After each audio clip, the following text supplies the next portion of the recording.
And that was me, Bobby. Okay, could I have a vote?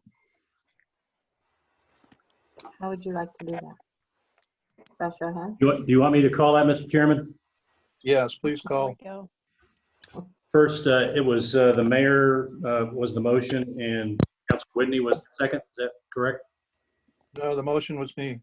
Okay.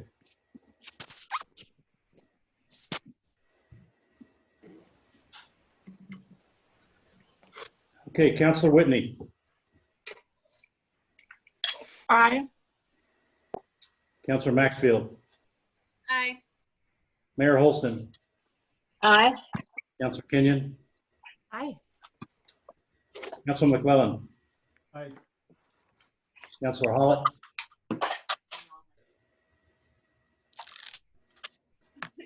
On the mute. Aye. Councilor Corkum. Aye. Chairman Gobelman. Aye. Mrs. Davidson. Aye.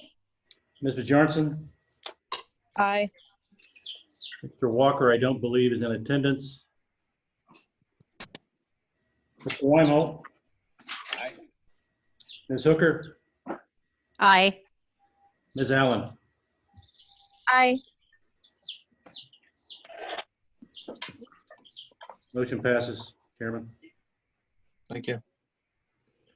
I don't believe we have any old business.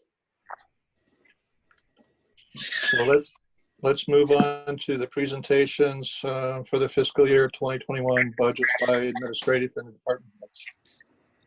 Okay, let me give me 1 second to pull those up.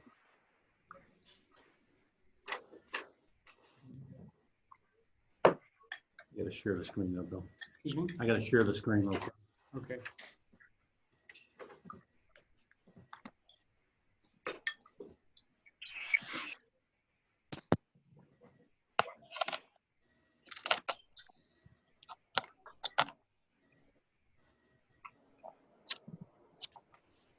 Okay, Bill, it's all yours. Just make sure I have the cursor to page down here. That page down. Or you can call for it from the Yeah, I can tell page down. Yep. Okay. Thank you. I'm going. Can you hear Bill? Can everyone hear Bill okay? Yeah, I can hear. So this evening, I'd like to just give you a little bit of an overview on the overall general budget, a few comments on that, and then I'll talk a little bit briefly about the general fund revenues, the outlook for the general fund revenues, and the administrative, in particular, the administrative area of the general fund. Earlier today, I sent out a little bit, a set of slides doing some comparisons. Page 2. Yeah. Went too Hang on, I'm- it's slow. I can click on. There we go. Okay. So in this first slide, I've done a comparison of the projected FY20 revenues and the budgeted FY20 revenues with our budgeted FY21 revenues. Bill, can I ask a quick question? Yes. What's the difference between the FY20 projected and the FY20 budget? I'm sorry, I didn't quite catch that. Can you say that again? Yes, what's the difference between the projected and the budget? Well, the projected is the actual, what we're now projecting for the actual year-to-date results. Oh, okay. We took the results through September, through March 31st, through the first 9 months, and we projected those to the end of the year. So this is basically what we expect the end of the column left there that says current year revenue FY20 projected is now what we expect the actual results to be, or close to. So basically saying that at the end of the year, we expect current year revenues for fiscal year 20 to be about $4,890,000, and with a working capital of about $1,031,000. And then if I can get the pointer, the next year is the budgeted number. So you can see we're pretty close to budget for the actual is pretty close to budget for revenues for that year. The working capital is pretty close to budget. And then the third column is our is our budget for FY21. So you can see it's 5.6 increase from 4,965,000 to 5,681 for this upcoming year. The working capital slightly decreases because the expenses will be in excess of the revenues. So that this breakdown is over here on the right. You can see I've broken down the difference change from the 20 budget to the 21 budget. The net change is $552,000, which if you go back over here and compare FY21 budget to the FY20 actual, to the FY20 budget, you'll see that net change is $552,000, and it's composed of these increases: an increase in grants, water revenues, and loan proceeds, which would be additional IFA loans, some decreases in miscellaneous income and working capital, for a net change of about $500,000 from the FY20 budget to the FY21 budget. And then in the right-hand column, far right-hand column, I'm comparing the FY21 budget to the FY20 actual.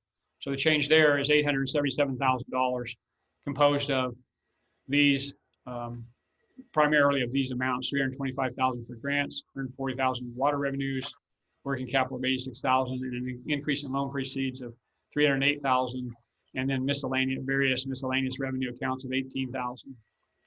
So that basically is just giving you, I'm just comparing our proposed budget to the projected actual for last year and the budget for last year. And You mean for the current year? Yeah. you go down to the next slide. The next slide is the same analysis, except on the requirements or expenditure side. Again, start with the current expenses for last year. We project at the end of the year $4,802,000. Then the budget expense is kind of hard to read that number there, but that's 6 million something. Black is hard to read in red.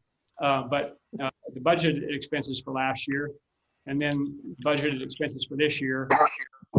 And then the yellow at the top is the reserve for future expenditures and the unappropriated earnings. It's important for those to separate those out, because although they are requirements, they're not expenditures for this year. They're amounts that we've set aside for future years, expenditures for future years, which is a good thing that we're setting that aside. So again, the middle column is comparing the 21 budgeted expenditures with the 20 expenditures. You can see here that if you look at the net change. Hey, Bill. Yes. Do you have a cursor that you can hover over the portions that you're talking about? Yeah, I'm sorry. I keep moving it around. Sorry. I can't see it. I don't see it either. Oh, you can't see it? No, there's not a cursor showing up. I was just thinking it would be really helpful. Okay, I'm sorry. Yes, it showing up on my screen, but I didn't realize you were not seeing that. No. Not sure if we can make it change color. Change the color on the cursor. I don't know if that.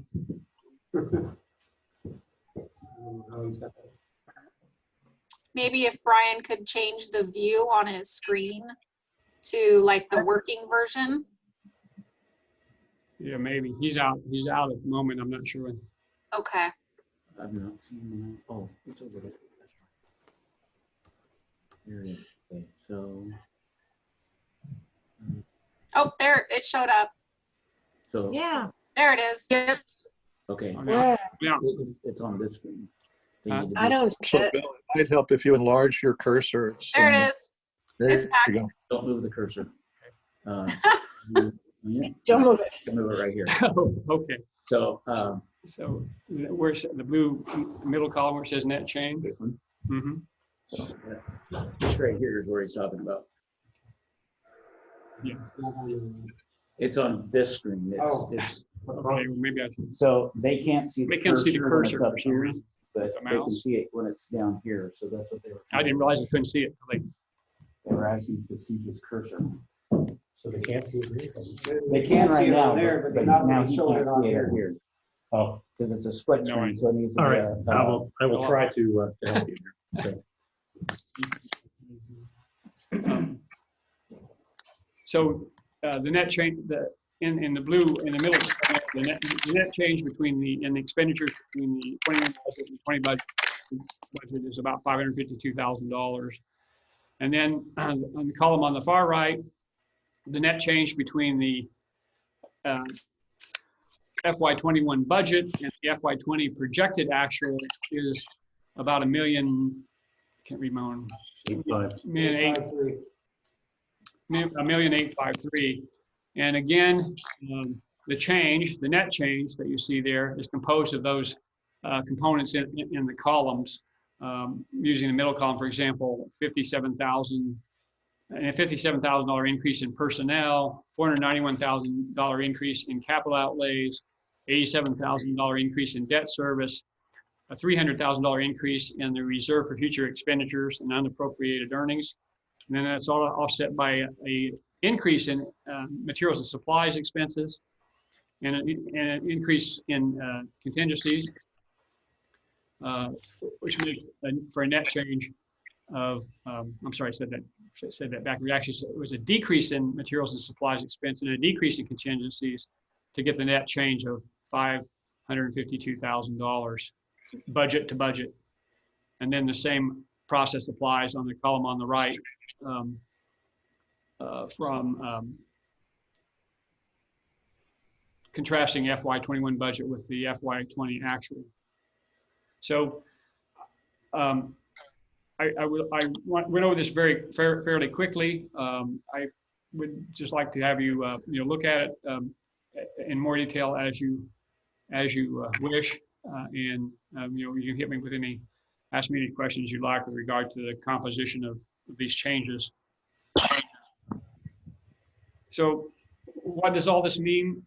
Well, first of all, just a little bit about what's included on those graphs. The graphs include only third-party or outside party revenues and expenditures. Interfund activities, which we'll look at in a moment, those are excluded. Those are not out, even though for budgeting purposes they are treated as revenues and expenditures. In the budget, they're they net to zero as far as the city is concerned. So, and they're not outside revenues or expenditures. So I've taken those out, and we look at those separately. I've included the grants that we expect to receive in revenues and the related expenditures in the appropriate expense category. So in summary, the FY21 year budgeted revenues are $5,681,000 versus the current year expenses of $6,355,000. What that means is the shortfall. Now we will have, based on the budget, we have an excess of expenditures over revenues. That shortfall of $674,000 will be absorbed by our beginning working capital balance, which is about $1.1 million, which will enable us to achieve a balanced budget under the Oregon local budget laws. So it's essentially we will, if we achieve budgeted revenues and budgeted expenses for the current year, we will erode our working capital balance by about $674,000. Loans and transfers will be used. Bill, Yes.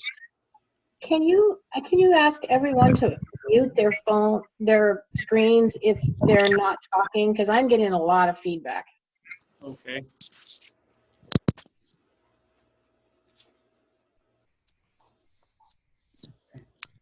Am I sitting too close to the microphone? Is that the problem? no, there's other people that are not muted, so I think everyone's kind of got the idea. So Okay, very good.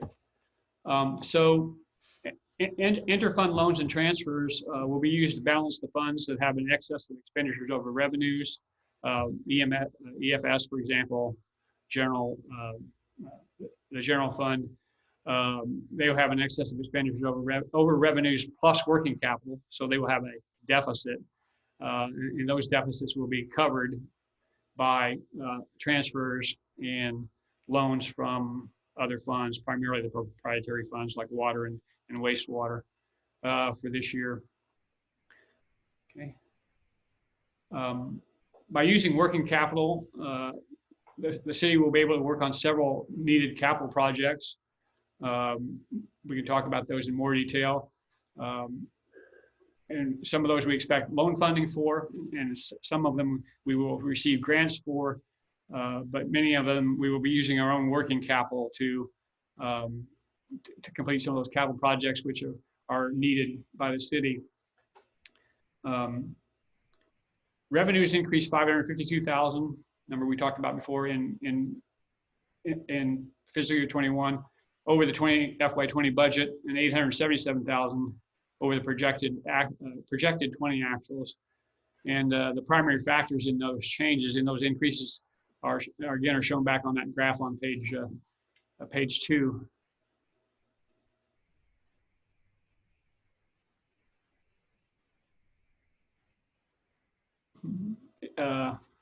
That's right. Expenditures increased 552,000 in FY21 from the FY20 budget. I now wonder if I got the wrong figure in there. And 1,853,000 from the projected actuals. And again, the primary factors on those changes are shown in the graphs that we just looked at. So, as I mentioned before, amounts that down in the expenditures area, the amounts that are in reserve for future expenditures and unappropriated ending fund balances means they're reserved for future expenditures. We don't intend to spend that money this year, and that's a good thing, basically. And the higher that number is, the better it is. It means that we're not spending all the money that we have, and therefore our working capital and our fund balances should be increasing. Okay. Overall, from administrative standpoint, we view this budget as fairly aggressive, in that we're trying to maximize the use of funds, particularly for capital projects, given our projected revenue amounts and the constraints we're going to be operating under by supporting funds that have an excess of expenditures over revenues and negative cash flows, which will require support from other funds, using other funds' money. Just want to point out, if the shortfall in the non-proprietary funds is not resolved, expenditures, particularly capital expenditures, will probably have to be cut back, and they may have to be eliminated or reduced, simply because we'll need that cushion to support the other funds. Okay. Next slide. Yeah, next one. So I just want to look for a moment at the comparative analysis of the interfund activity. We've talked about this before in general terms and sort of in theoretical terms, but it has quite an impact in the upcoming year. So if you look at the column on the left-hand side, in FY20, we charged the general fund charged other funds overhead expenses of $754,000. That was composed of $671,000 in administrative overhead, and let's see, 38 and 45. The remainder. The remainder was in the franchise fees in lieu of that we charged the water and the wastewater fund. So under the new procedure, we've done an extensive analysis of those administrative overhead expenses. I sent you out the worksheet, I believe, for those. It's too big to get on a PowerPoint screen. So, but as a result of that, we reduced those charges, those administrative overhead charges, to $405,000 in the FY21 budget. However, as a result of taking less in those kinds of charges to the general fund still needs money, funds to support EFS and its own needs. As a result of that, we'll have to increase. We're planning on increasing the loans from the funds that have available funds. Again, most primarily water and wastewater, and perhaps OIP if we have excess funds available there. And that's in the second column. You'll see at the end of this year, and you move the cursor there, the blue. You got your hand off the mouse then, Yeah, sorry. to the blue. Yeah, the Okay. middle column. Yep, got it. It's there. Okay. So at the end of this year, we're planning on having loans to the general fund of $144,000. Next year, to make up in the fact that we've reduced the administrative expenses, also to reflect the increase in the need for funds because of further deficits that we need to recover. We anticipate we'll need about $746,000 in loans from other funds. And then the aggregate effect of that is shown in the column on the right. Last year, FY20, you see $144,000 in loan funds that general fund received. They received $754,000 in administrative overhead charges for a total of $880,000. This year, we'll be charging $405,000 in overhead admin. We'll need $746,000 to cover deficits and primarily to support EFS. So our total, basically our total coming from other funds to the general fund will increase a couple $100,000 to $1,151,000. So hopefully this was just to make it a little bit clearer about what the impact that our change in administrative fees, the way we calculate administrative fees, which we think are much better supported now than they were in terms of what's appropriate charges to the funds. This basically was to demonstrate that change and what that change will mean in terms of having to derive funds from other sources, enable the general fund to cover funds that have deficits. Next slide. Yep. Okay. Reduction in admin overhead in FY21 results in $266,000 less to the general fund in administrative fees.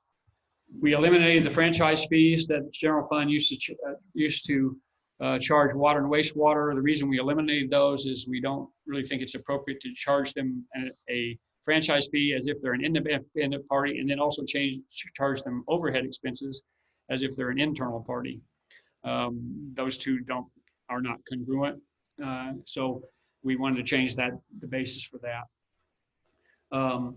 The decrease in administrative overhead and the franchise fees obviously reduces the funds flowing into the general fund, so we have to replace those funds in some manner, and the way we intend to replace those funds, at least for this year, is with short-term loans from other funds that have available funds. And I mentioned the overall support through admin overhead and loans in the general fund increases $250,000 in FY20 over. I'm sorry, increases $253,000 in FY21 over FY20. We do need to look a little further too, and this is a very important point, is that in addition to the loans that will exist per our estimates at year end,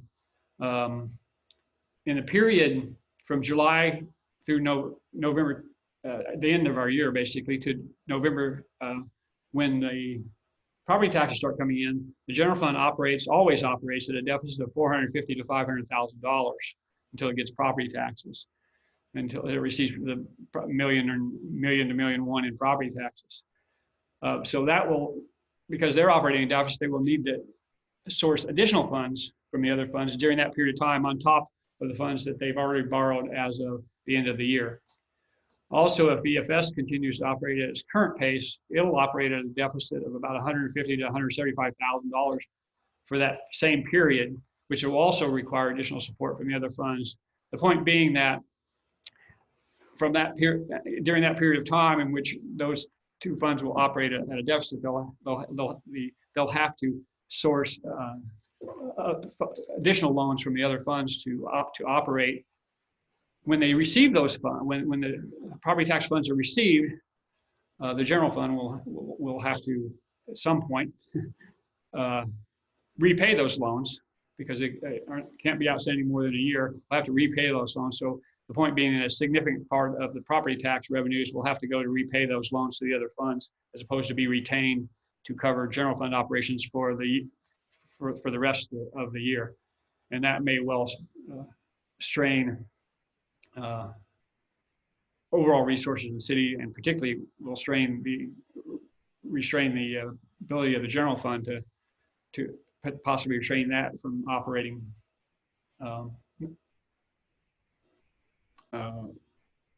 without sourcing additional funds. All funds, another one of the changes with regard to the administrative overhead charge was that all funds and departments will receive what we think is an appropriate administrative overhead charge in FY21 based on our study. We aren't making any exceptions based on the financial status of the fund or the department, whether it's operating with an excess of revenues over expenses, or with a deficit of expenses over revenues, or the type of department or the fund is irrelevant. If we thought it should receive an appropriate allocation of overhead, then we've done that allocation of overhead. And as some of the department heads go through their budgets, you'll see those figures showing up. I'm sure they'll talk about those administrative overhead charges that are now contained in their budget. Excellent. Okay. Alrighty, and this is just a charge detailing the administrative overhead. It's basically the summary of our worksheet showing the amounts that the general fund will be charging for administrative overhead to each of the funds. And then that's the first table, and the second table is the amount the administrative department will be charging to the departments that are within the general fund. Of course, that'll net to zero within the general fund. It's both an expense and a revenue, but it still is appropriate to charge those departments for administrative overhead. Next slide, please. Okay, the overhead allocations are based on a detailed study. 4 or 5 bases for the allocations. One is the estimated time spent by administrative personnel on the behalf of the other funds or departments. For personnel-related items such as payroll, it was based on the full-time equivalent employees in each fund or department, because obviously the more employees, the more time you, in theory, spend on their payroll, etc. We did some, particularly in the materials and supplies area, we did specific charges where they're quantifiable. A very good example of that is property and casualty and liability insurance. When we get those charges, they give us a detailed study of every asset, of the charge for every asset. And we can take those assets, and if they belong to EMS, or they belong to the police department, or they belong to the public works area, we can calculate exactly what the charge should be out to those. Those charges are initially all absorbed by, accounted for in the general fund, and we're allocating them out via this process. Okay. Some items that are identified with general city purposes, like legal matters, election expenses, things like that, are not allocated. Some things are just very hard to allocate. We don't have a detailed analysis, for example, of who uses all the paper that we get from Staples. So yeah, we've based it on other criteria. For example, we use a lot of paper for the water and wastewater funds when we run all the bills and et cetera, et cetera. And so we've based it basically on a number of factors, including time that person spends working on that fund. Okay, the method is still a work in process. We're trying to fine tune it as we go along. We think it's a great improvement over the basis that was used before, and in a fair and equitable way to do the allocation. But again, we'll be fine tuning it as we go along. And I mentioned that I think you should have received the worksheet, the allocation schedule, earlier. I think I sent it out a couple of weeks ago. If you haven't, let me know, and I'll be glad to send you another copy of that. Next slide. Mm-hmm. Okay. This is just an overall analysis of the general fund budget. I mentioned I speak to that a bit. You've seen this as part of one of the workbooks that I sent you. So basically all I've really done here is taken that and noted some of the reasons for the changes between the proposed 21 budget and the 20 budget as to what happened. But we won't spend a lot of time on this. I think it's pretty much self-explanatory. But just to give an example, for example, in the administrative department, the increase is, let's see, what the increase, we should put the net increase there. It's only it was about $5,000, so it's very small. The primary reason for that is off to the right. Personnel expenses went up about 40,000. That's primarily PERS and raises. PERS goes up in the administrative area because Brian and I are now eligible for PERS whether we want it or not. And we weren't last year or most of last year, so that raises that expense. And then of course sort of the normal salary or wage increases, which is averages about 3.5%. And then in materials and M&S materials and supplies, we hope to see quite a decrease in professional expenses there. Some of the professional expenses in 20 were related to getting help to fill in for the payroll and accounting area before I came on board. I think that was in the neighborhood of $9,000 or $10,000. We hope we won't need that going forward. And then we hope to trim down some of the legal expenses that specifically occurred. Anyway, so what I'm trying to do, as I say, is on the right-hand column, just put the primary reason that the budget has changed, gone up or down, usually gone up a bit. In many cases, it's because we are now out, for example, the building and planning department, the library, the WAC. The primary reason is simply that we are now allocating corporate overhead or administrative overhead to those departments where we weren't before. And another change, and Rick will speak to this a bit, is we're not allocating to the parks department or the WAC any time that was spent. Our public works employees and our seasonal public works employees spend quite a bit of time working in the parks, working at the WAC, working at City Hall, and none of the expense for that was being charged to those departments, which just like the corporate overhead expenses, they should have, those departments should receive, we feel those departments should receive an appropriate charge for the work that's done for people that reside in other funds, the work that they do on those departments. And that's one of the primary reasons that you see some of these departments going up fairly significantly compared to their total budget, is because there is quite a bit of work done on their behalf by the public works folks. Next slide. Next one. Okay, and here again, this is just the extract from a schedule that I had sent you previously. I'm going to let each of the department heads cover most of this, and then I'll be here if you have any questions of me.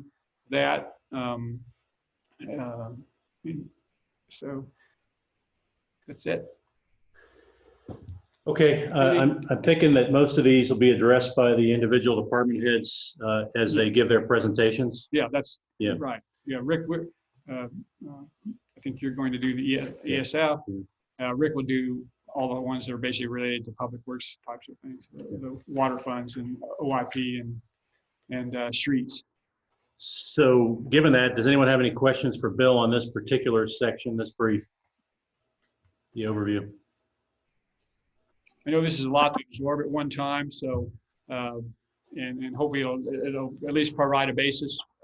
If you have I have questions. further questions, go I ahead. do too. Okay. Okay, my first one, Bill, if we could, Brian, if you could go back to slide 7 of 10. Okay, on the administrative overhead for the municipal court there, it's listed in the bottom section as 6,900. Yes. I noticed on the spreadsheet that you sent out, it actually said 41,781. So what is the big difference? Why didn't you charge as much as what your spreadsheet says? I didn't think about that, but the reason it says 41,000 is because I had to put Wendy, I had to put those expenses in the overall allocation, but they already get charged directly for most of that 41,000. The differential, which it relates to the overhead, is actually only is the $6,900 figure. So if you I look, guess I don't understand what you mean. well, if you look at the worksheet, because Mhm. it also takes utility payments occasionally and so on, I had to put her expenses into the general fund allocation. So her salary is in there. For example, her salary is in there, but 95% of $40,000, 95% of her salary is related to the court. But that salary is already being charged directly to. It's already being charged directly to the muni court. So what I was just calculating was the difference between what was directly charged already and what would have been charged under the overhead allocation. I didn't think about it. It's a little confusing there, I guess, but. Well, I noticed that on, for example, number 2, building and planning, the 78.8, the person that has that position, assistant planner, wages are also in the general fund. So how come that one's not the difference? Did you copy that? I think I know what you're referring to. So for in terms of building and planning, there are basically two primary people that are part of their wages and benefits are charged to building planning, and that's Rick, of course, and Jackie. So their salaries right now roll up to administration. So what I've done is their salaries don't roll up directly already to planning. Bill? Yes. This is Kevin. Yes, Kevin. I think the lines aren't lined up correctly because the 78.8 administrative overhead is actually the police department, not the planning department. Yeah, you're right. Sorry, I should have corrected that. It's 50,000 for building and planning. Oh, 50. Uh-huh. Yeah. Okay. Go ahead. Anyway, I was just contrasting that with the municipal court. So no one's salary goes up directly right now in the accounting system to building and planning. And so, but Rick obviously does a lot of work there. Jackie does a lot of work there. And so we've allocated, based on their time estimates, we've allocated a portion of their wages out of the administrative area and into the building and planning area. And since they spend a considerable amount of time on that, it's a fairly significant number. And the difference between that and the court thing is Wendy's salary and her benefits are already rolling up to the court. So I was just calculating the differential of what extra should have been allocated as an additional charge to cover the overhead. And I didn't think about. I'm sorry, I didn't think about that that schedule being confusing. The 41,000 down at the bottom being causing confusion. So my other 2 questions are the admin department is on the spreadsheet for 253,477, but that's not reflected anywhere in the actual admin overhead. Also, the 49,000 for the non-departmental isn't reflected. Right, because the $49,000, it is reflected. It's reflected in non-departmental already. The $49,000, I can tell you what the $49,000 is. The non-departmental expenses are TRT and RTMP and TRT. So they're in a non-departmental section of the general fund. They're already in where they need to go, so I don't need to allocate them. Okay. The only reason I put those in there is to tie into the total expenses in the general fund.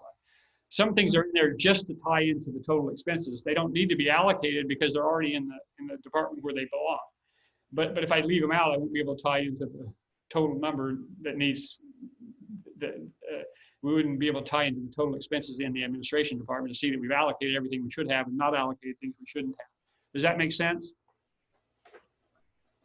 Yeah, and I think that explains the admin department, why that's not actually in the admin overhead. Yeah, it doesn't even admin overhead because it's already in the admin department. That's actually all those, it's the residual. And we pull all the other out, and that's what's left in the admin. Yes, yeah, it's the residual. Correct. I know that hard. I'm sorry that schedule is a little complicated. It's a little hard to follow, and it probably needed some more explanation all its own. It's okay. I think that's all I had. If Bobby wants to go. Oh, I have one more when she's done. Okay. Please go ahead, Ms. Bobby. Bobby, did you have a question? Is she muted?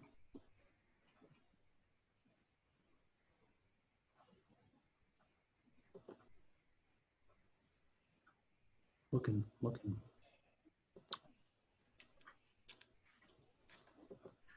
Counselor Whitney, can you hear me? I can hear you. I just got back in just now. Is it okay for me to ask a question? Yes, ma'am. Yes, sure is. Okay. Yeah, I sent you an email really quick. So on slide 9, under police, I was a little confused. I was looking at all the FTEs, and I see in the 1920 budget there's 8.5, but in the 2021 it's 6.5. Are we losing 2 positions? I have no idea where that 8.5 number came from. That's what was on the budget schedule that was published, but I don't know where that 8.5 number came from. There are a couple of numbers. You see, I don't have the total on here, but if you look at all the FTEs, I think it's on the last schedule, 26.4 they show on the last slide. Right. For the entire, I don't know. Okay. That number, to be honest with you, some of them I recognize, but some of them the number seems high to me, unless they were adding up all the part-timers or something like that, or they counted people that worked part-time as a full FTE. Maybe that accounts for it, but the number seems to be overstated to me on the FY20 information. And I'm sorry, I don't have any better answer than that at this point. Oh, that's fine. That's fine. It just jumped out at me when I was looking at it. So. Yeah, Bill. Yeah. Yeah, this is Kevin. Yeah, I don't know where that number came from. I believe our authorized amount. Well, it's a kind of, the original budget reflected 7.5 people, but the money from the school, half of the community service officer position we were going to do never came through. So technically we never spent any of that money. In fact, we never filled that position the whole year. So our actually allocated was 7, and I believe we had 6.5 throughout the year. Okay, that was, to the best of my knowledge. Thank you. Appreciate that. In fact, you can see up here as one of the explanations for the change in the police codes was no CSO in FY20. Or I'm sorry, there's none in FY21. There was one budgeted in FY20, even though we never actually had one in FY20. Right. Any other questions for Bill before we move on to the police department? Yeah, I have one more, and it's regarding the email that I already sent you, Bill. It keeps being mentioned, and it's been mentioned for years by previous administrations, that the emergency services department is where all the shortfall is. However, that's not taking into account any taxes that are supposed to be distributed to the emergency services department. So why is the blame going to them when it's really actually all of the general fund plus EMS that's suffering? And let me take a stab at that first. I understand it really is, since EFS is really the one that's broken out in its own fund. it's much more visible. Let's just put it that way. But if you remember in my brief from last couple weeks back when we started, it really is a citywide issue. Each is drawing revenues from the general fund one way or the other. And so the blame is not completely on EFS. It's a city problem across all, excluding the enterprise funds, across all the departments. It's a problem there. So, but it's easy to say it's EFS just because they are all isolated out in their own fund, and it's very apparent on what the shortfall is. Right, but I don't know if you could understand, but that would feel to them like they're responsible for the whole city's problems, and they're really not. It's. Yeah, I don't think we've considered it that. I do think there's definitely, in my mind, there's a definite difference between EMS and some of the other departments, in that EMS, I'm going to use an example. When a policeman rolls up to your door or a fireman rolls up to your door, you don't expect to have a charge for that. But EMS is a quasi-proprietary fund. In fact, some people even classify it as a proprietary fund in other locations. And it's a fee for service, a highly specialized fee for service. So it's a business basically. And as a business, you would expect it to support itself. In general, you would expect it to support itself. Fire would be a different story. Fire is more of a basic service provided to the city. So I think there is a difference. I'm not saying that means that you should concentrate on EFS as issue. I agree with Brian, particularly that's why we refer to it as a public safety bogey, not as an EMS bogey, not as a police department bogey. So I think your point is well taken. Now we don't allocate or try to allocate or apportion tax revenues. Any allocation of property tax revenues would be arbitrary at best. So right. So there's a point in where do you stop with that? For example, if you allocate it, then administrative department should get a big chunk of it because we service the city too. So we should get recognized part of our expenses to be offset by that revenue. By the time you chop it all up, what happens is you're basically going to end up with the same issue. So I did want to answer your question about the tax revenues and how they're apportioned or allocated and why we don't apportion or allocate them. And that's one of the reasons we don't apportion or allocate them. So yes, we definitely recognize, and EFS sends out the error by itself, so it's easy to quantify that. There are some reasons why you want to quantify it separately, because it isn't just, it's a public service. Yes, it's a valuable public service, but it's also of a different nature than your police department and your fire department. So that's one of the reasons that we look at it a little differently. And if we could, if we could resolve this by generating more direct revenues in that department or something like that, whereas you're not going to generate independent revenues to a large extent from a police department or a fire department. I don't know if that makes any sense, but it's one of the reasons that we do, that we have, we do look at it. Right. I guess I just wanted to make sure that everybody was recognizing that property tax payers, they pay property tax for fire service, police, parks, libraries, etc.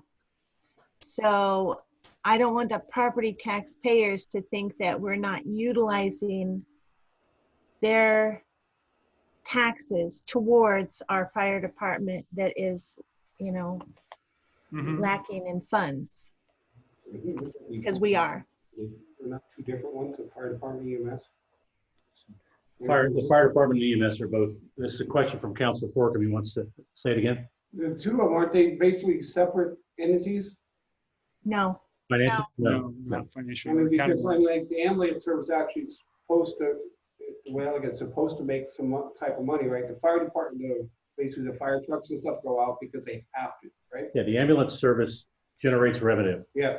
Historically, it was much larger than it is right now, but now Yeah, they it's see that's what I'm reformed. saying. And The fire so, department, yeah, I know they're all lined together, but the ambulance service is supposed to be making revenue, revenue. yes. Yeah. That's not entirely true. The problem is Medicare and Medicaid used to reimburse a lot more than what they do now. So that has changed the face of all departments that do transport, not just Oakridge. No, that's quite correct. I mean, that's, And that doesn't mean that we have less. In fact, we actually have more transports than we used to.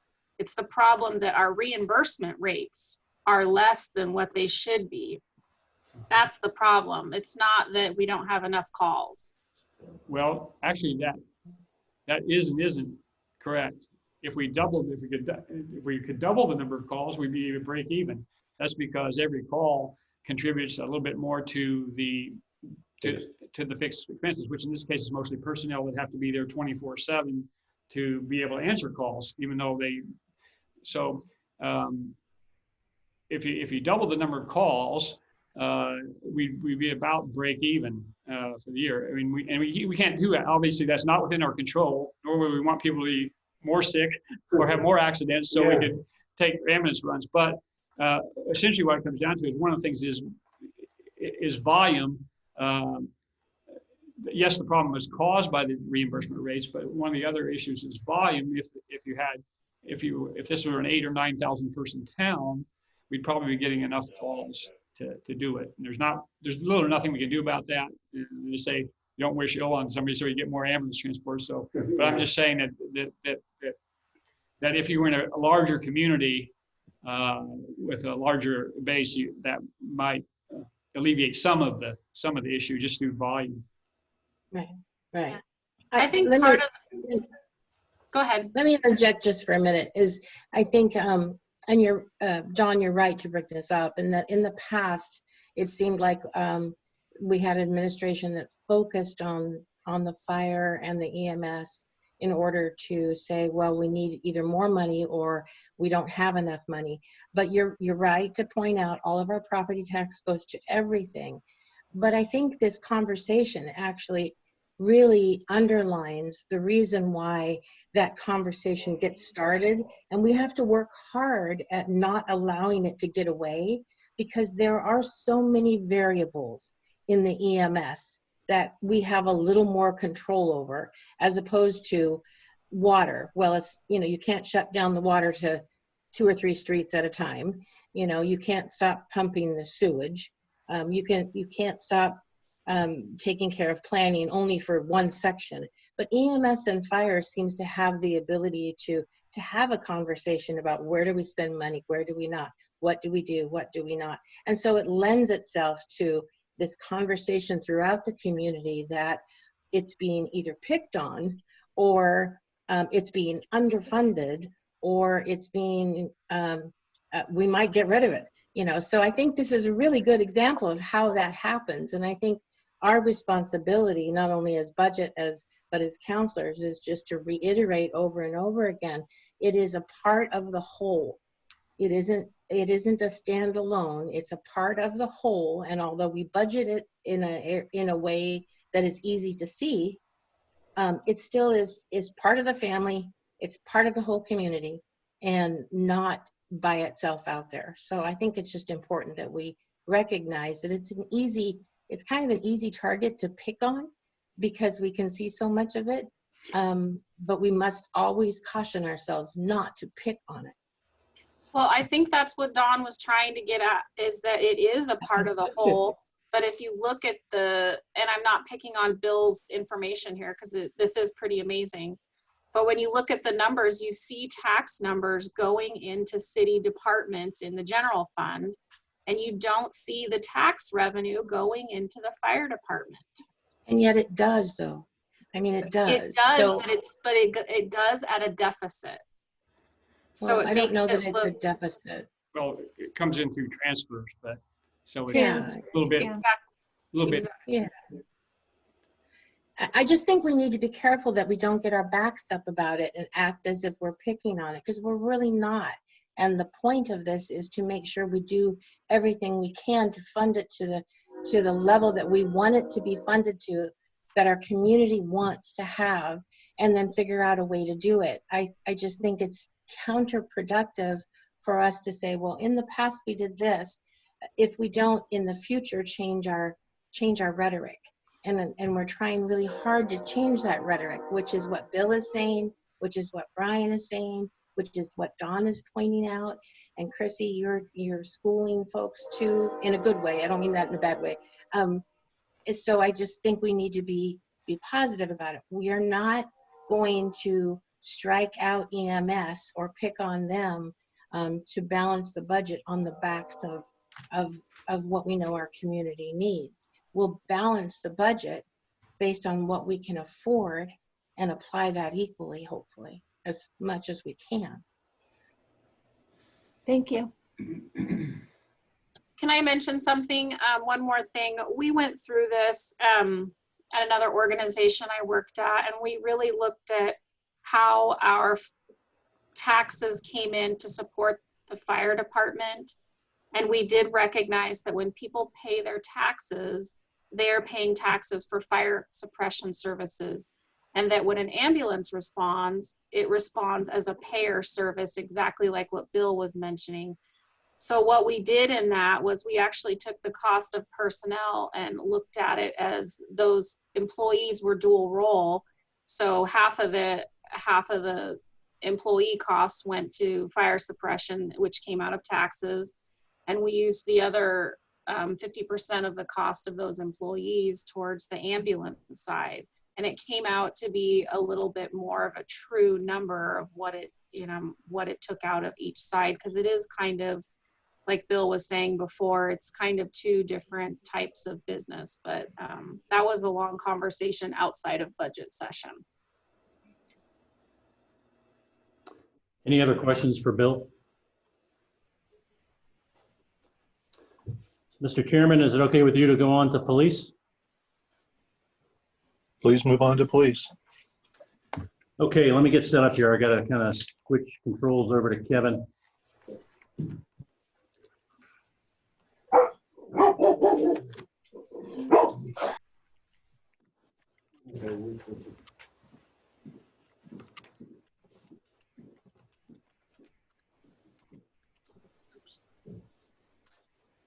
How to get back down again. Hey, Hey, Kevin. Chief, you should have control and be able to share a screen now. You want Yeah, okay, we're on, can you hear us? We're unmuted? Yep, I got you. Okay, is that PowerPoint? Do you want me to put it up or do you want to? Is it up on screen now? No. So it's on my screen. Did you share it yet? Okay, hold on. We'll change our screen. Once again. And just a reminder to mute yourself during the presentation. Thank you. I'll mute myself. Okay, we have it now, Chief. You want to go to slideshow though. There you go. Let's see. Perfect. Okay, this is I'll go through the first part pretty fast because it's just kind of a quick overview of the police department and who we are and what we do in case there's people that aren't for sure on that. So I don't know if you guys want me to read this out fast or if you want to read it yourselves and get to the nitty-gritty of the budget part. Basically, the police department's part of the city of Oakridge. Our population from latest checks is 3,334 people. We provide services to West Fur, Lowell, and U.S. Forest Service. We also do a lot of the law enforcement up in this part of the county just because of our geographic location, and the biggest two other law enforcement agencies that assist us are Oregon State Police and U.S. Forest Service.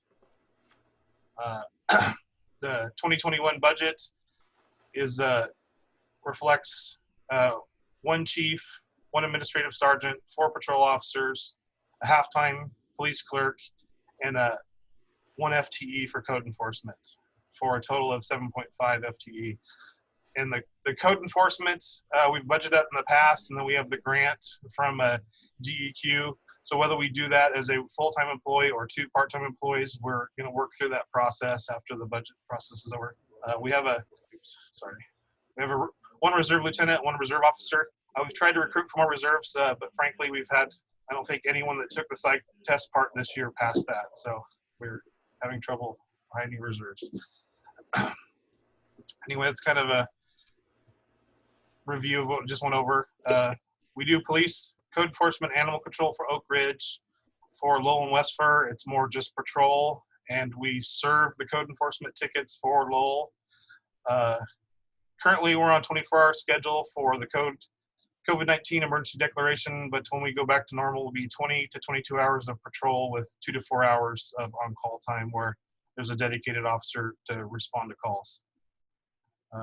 Westford's 20 hours a month. That's their population. Lowell's 40 hours a month. Oh, and to rewind there, Westford's 20 hours a month and emergency calls, and Lowell's 40 hours a month.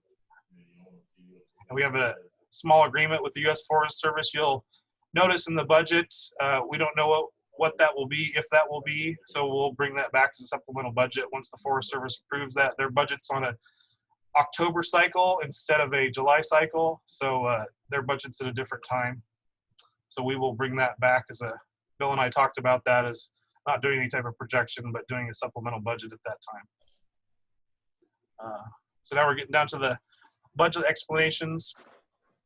Our personal services is for myself, sergeants, and officers and staff. We can start going through there.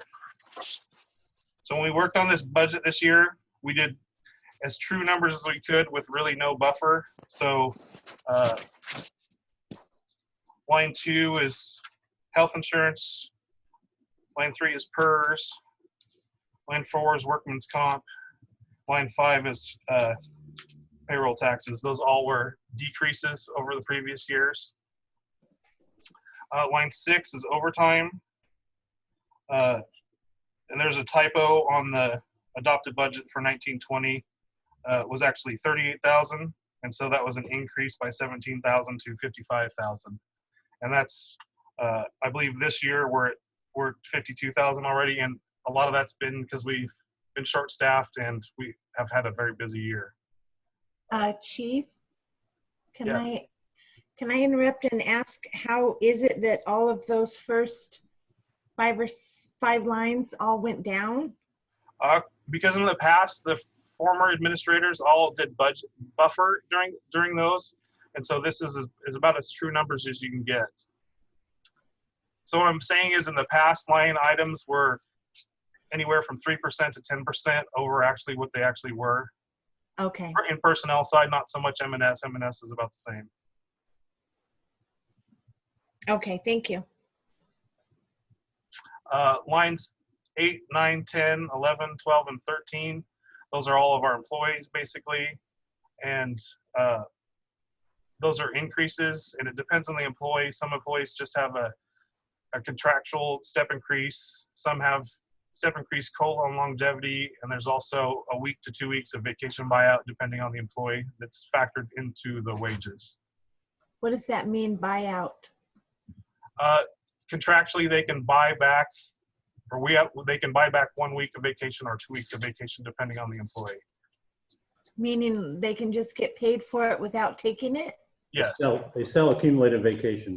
Yeah, it's part of they can bank, I believe, 2 years of whatever their level is, and so then they can buy it back. Okay. And that's a union contractual thing. Okay. In other words, they don't take vacation. And then line 14, it's an increase over what's in the proposed, but it's the same as last year because that was a mix-up. That's a contractual number, so the actual number is going to be 16,875, so that'll be the same as last year. The 12,400 number was not correct. And that so was, we need to change that? yes, and to balance that part, Bill and I took money out of some of my M&S funds, so nothing really changes on our budget except for some of my M&S numbers go down, and the line 14, the Viva goes back up.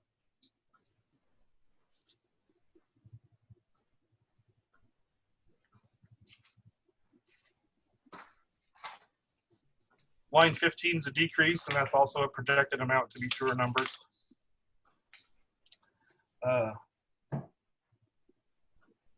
Line 17 is the U.S. Forest Service contract. Again, we won't know anything about that till probably October-ish. Probably a month before that, we'll know something in September. And that would be, Bill and I agreed that would be a supplemental budget if those numbers are afforded. Chief, I remember last year asking about that line, and because for many years it had been budgeted, but nothing really showed up for it. And I remember them saying that it's only if you use their services. Yes, that's a come in, go out type of number. So if you work an hour, you get paid for an hour type of thing. And we will have some reflected on this year. In the past years, the contract said it was to be overtime. And actually the officers usually work their regular hours for that. So we had to change the contract, and we did that this last year. So at the end of this year, there will be some reflections where we've spent some of that money. But Okay. it's an equal in and equal out. That number's 17,600. We could use all of it, or we could use 5,000 of it. It's just a whatever we use. It's a come in, go out. So it's a balanced number. Okay. Is there any other questions on that page?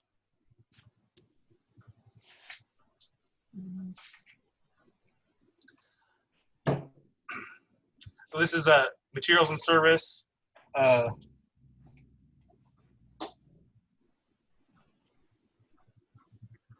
Line 24 is a decrease. Line 25 is a new line for subscriptions. And what subscriptions are is it's any of our fees that we have to pay either monthly or yearly for, like, for instance, our cloud-based body camera system, our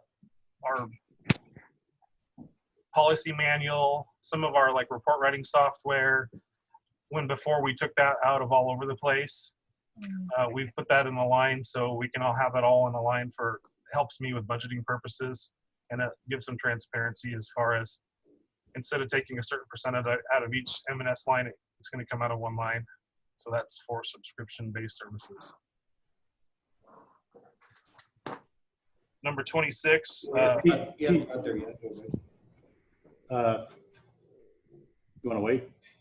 Well, if he wants to jump to it, I can. It's number 46, the ammunition. I'll get to that.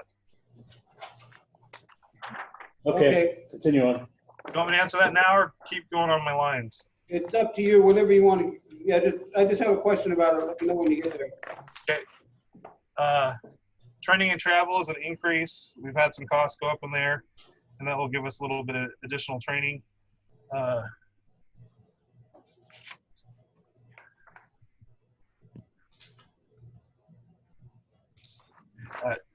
28 is an increase. That's our dispatch contract. It's estimated to be 3%. I do not have final numbers from Lane County, and that will also affect fire's portion of that budget, public works portion of that budget for our dispatch services from Lane County.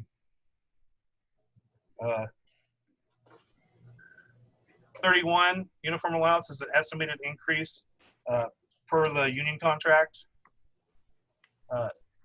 33 is we've had a lot of rising costs. That's an increase. It's rising costs mostly on Dead Mountain, but also for other radio maintenance. 34, that was a slight increase to vehicle maintenance.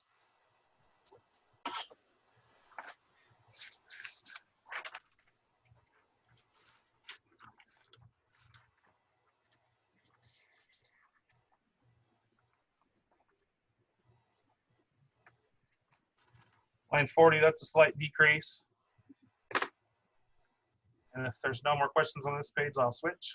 The ammunition, 46.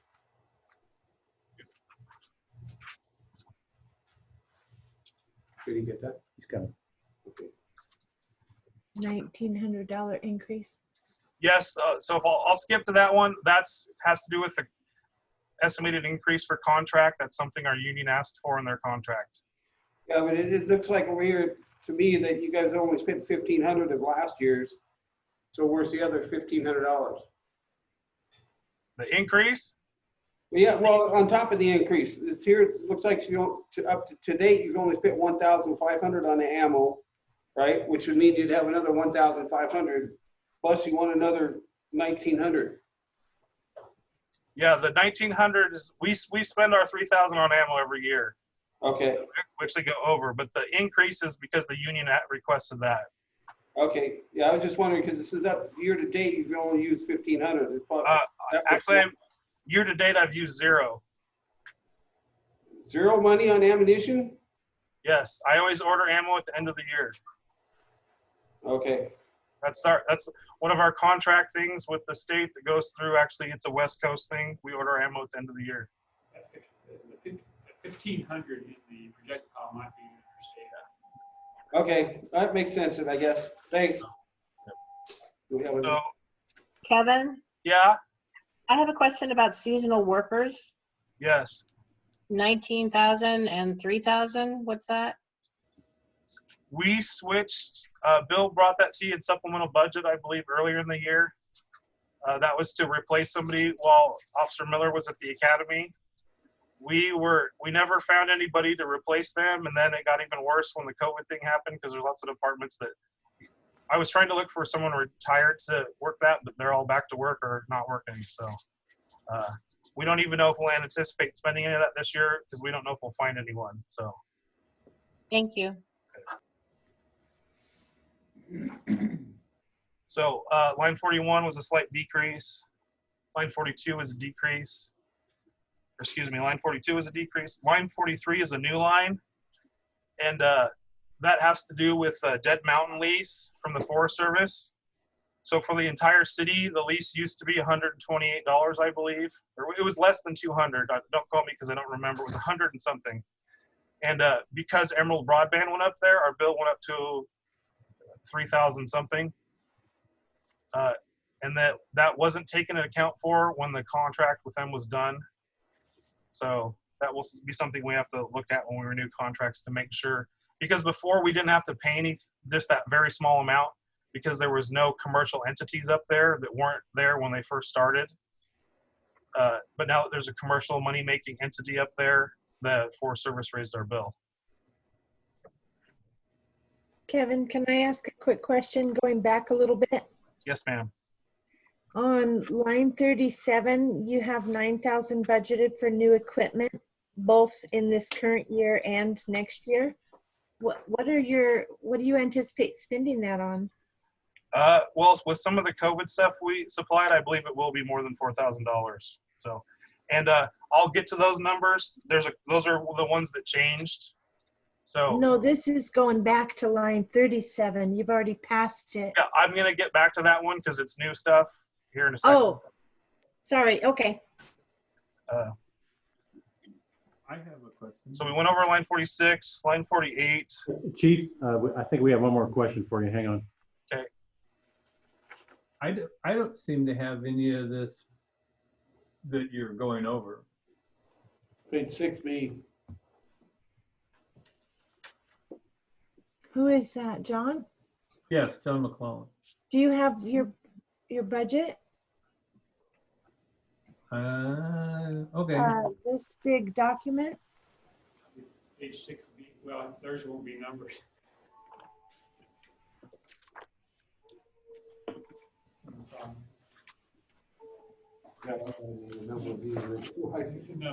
Yeah.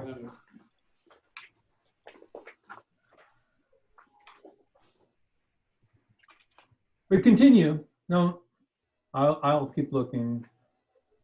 I'm just trying to keep up. Thank you. Line 48 is a decrease.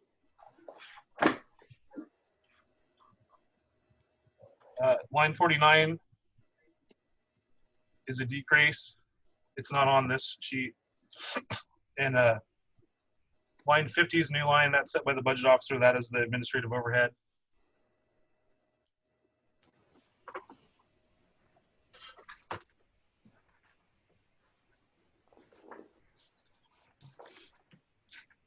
And then line 36, line 37, and line 38 are not on this because we changed it today to balance the part with the VIBA that's in the personal services part above. And line 36 is a decrease from 26,000 to 25,000. That's fuel. Line 37 is a decrease by $1,115. So then that line will be $7,885. That's new equipment. And then the seasonal worker will decrease by $2,000 to $1,000. So the changes to those three numbers are 25,000, 7,855, and 1,000 on line 36, 37, 38. And again, that is to balance the budget at the top without changing anything for the VIBA. Okay. So to get back to my question, what are you thinking you'll spend that on this year? I believe we'll spend probably most of that if you're talking about new equipment. Yeah, and I'm asking, like, what are you thinking you'll spend it on? Radios, handcuffs? I don't know, like what? It's everything from handcuffs to, I think we're on par in our replacement plan for 2 pistols. We were talking about buying 1 handheld radar, but we're going to try to buy 2 now because the older 2, we're going to try to have a checkout system for citizens. So that would replace the 2 in patrol. Oh, wow. So. That sounds interesting. I have a question, Chief. Yes, ma'am. So the jail expense, is that for the jail at our police department, or is that the expenses that we pay when we're housing somebody in Lane County? It's both. Well, so we have a contract with Springfield PD for male prisoners on municipal court charges. And we have a contract with Lane County for female prisoners on municipal court charges. So, and that's separate from, if we arrest somebody for like a normal felony charge, we don't pay for that. We take them to Lane County, and that's part of the state court system. But if in municipal court, if we charge somebody with something, for instance, Springfield is $90 a day.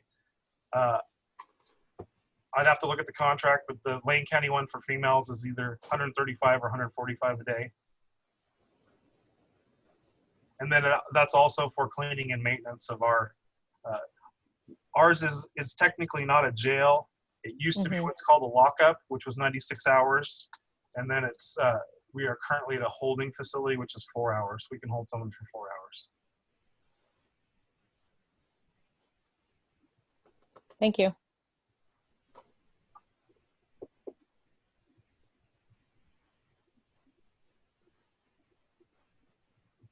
Any other questions for the police chief? I don't know. Are you still planning on talking about the capital outlay, or should I ask now? There's no changes in capital outlay. There's the payment to Motorola, and that's no change. It's the same. Well, it looks like $1 difference for whatever reason, and that's our yearly payment to Motorola. Well, it looks like last year there was 12,000, and this year it's 6,000. That's because there was an accounting error during all the changes, and we paid 2 years on one budget because it wasn't paid the year before. Oh. Okay. Is that and correct? So how long is that correct, Bill?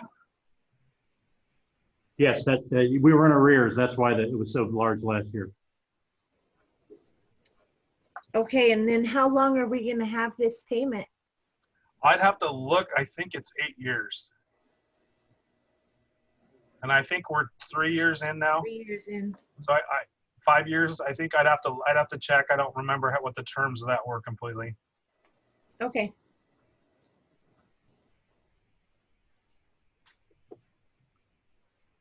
Anyone else for police chief? Yeah, I have a couple of questions. I'm wondering about what your plans are for the code enforcement officer that you talked about last year that didn't get hired this year? What's your plans for the next fiscal year on that? Well, if nothing changes in the budget, our plans are to advertise it and hire 2 part-time employees to handle that position. Okay. And if there were, To clarify that, they're somewhat funded or primarily funded by the $4.8 million EPA grant, because they will be doing smoke enforcement. okay. And I'm curious if there was any positions, if there was anything changed or cut in your budget as far as personnel, how would that affect your department? Well, if we cut police officers, we'd have to change our policing services, how we do that. And we're already at maximum for, in my opinion, we're at maximum for what we can do per officer as far as calls for service. We do pretty much go to every call we get now. We might have to change that and match other departments. It would take some conversation, but if we cut police officers, we would have to prioritize calls. There's just no ifs, ands, or buts about that. And right now, just to confirm, we're up to, is it 22-hour staffing or 24-hour staffing? We're at between 20 and 24. There's also some negotiating with that in the union contract. Okay. Okay. Thank you.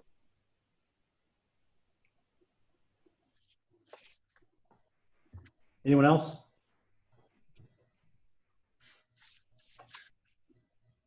If not, Mr. Chairman, we'll move on to fire. Go ahead, move on. Okay, let me get that up here.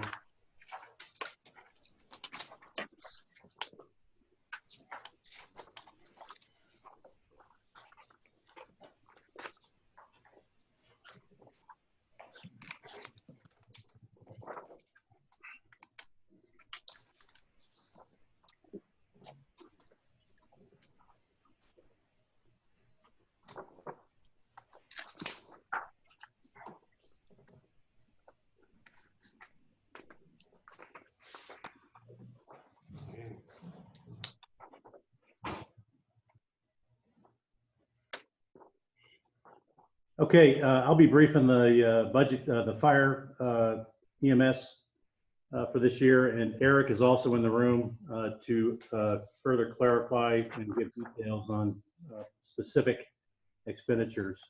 Have you all got the? Ryan? Go ahead. Could I ask you to make that full screen? It's just so much easier to see. It is full screen over here. We'll take the notes off the side, because I can see the notes on the side. Notes? Oh, you don't see that? Okay. Yeah, no, I do. It appears to be not shared as a slideshow. I think they see this screen versus that screen. Okay.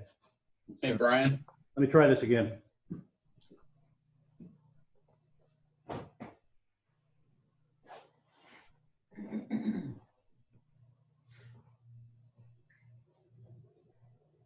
Hey, Brian. Yes. You want to note also what page you're on, so we're all sure we're following you. So do you still see notes? Are you talking about the tab, Rick? Yeah, 13A, I think.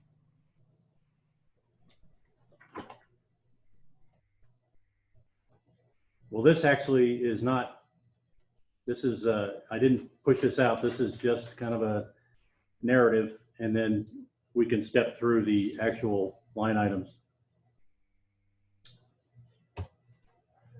Works for me.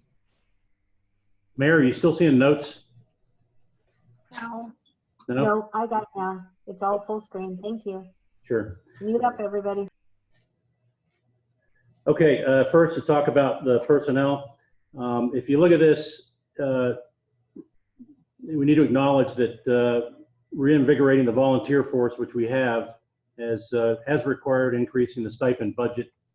The current budget is typically for 24 hours, $100, but they can stand a 12-hour shift for $50.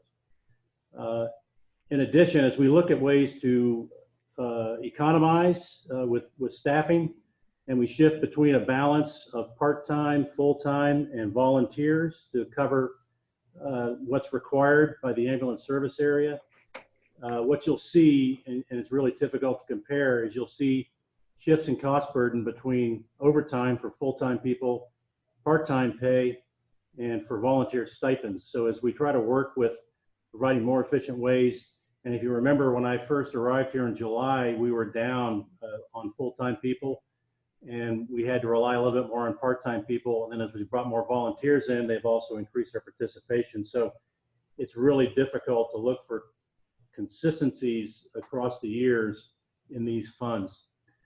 So from my perspective, the part-time force we have with people ready is a risk mitigator. So when we do go down and have to hire firemen and it takes a while if someone leaves, or for whatever reason we're down on full-time manning or volunteers, these part-timers pick up the load and the slack and fill in where needed. And then we can throttle them back as we get more healthy. So to me, it's a real risk mitigator. So I'm currently in negotiation with all 3 contracts, and just today met with the fire folks, fire EMS folks.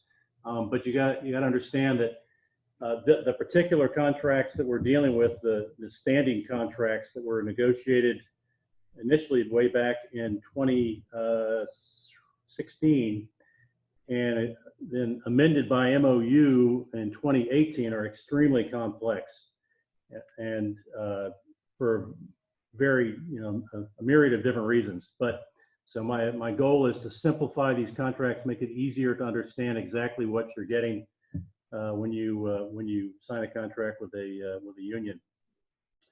And as always, the benefit side of employment tends to is increasing faster than inflation. In other words, insurance and all the PERS and those kind of things always are increasing faster than inflation. So the real thing to remember though about fire department is all the staffing models that we can play with and try to become more efficient with are all driven by the need to man for a second out capability. In other words, we dispatch one ambulance on a call, and the next thing you know, and people, all the firemen will tell you, they always happen in pairs, is that all of a sudden you get another call.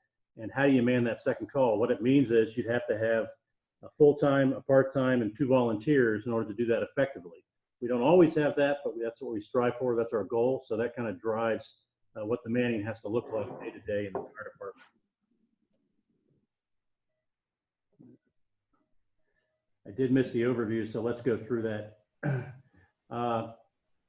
Understand, and we've talked about this already, reimbursements for medical transport do not cover the cost of maintaining the ambulance service, just the bottom line.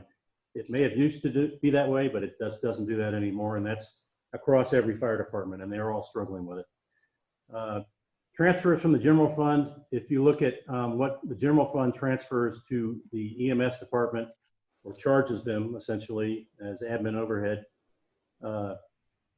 transfers to them, is equivalent of approximately 50% of our annual tax revenues. Prior inaccurate budgeting and mixed staffing pay models make historical comparisons difficult line by line as you go down through the fire department budget, fire EMS.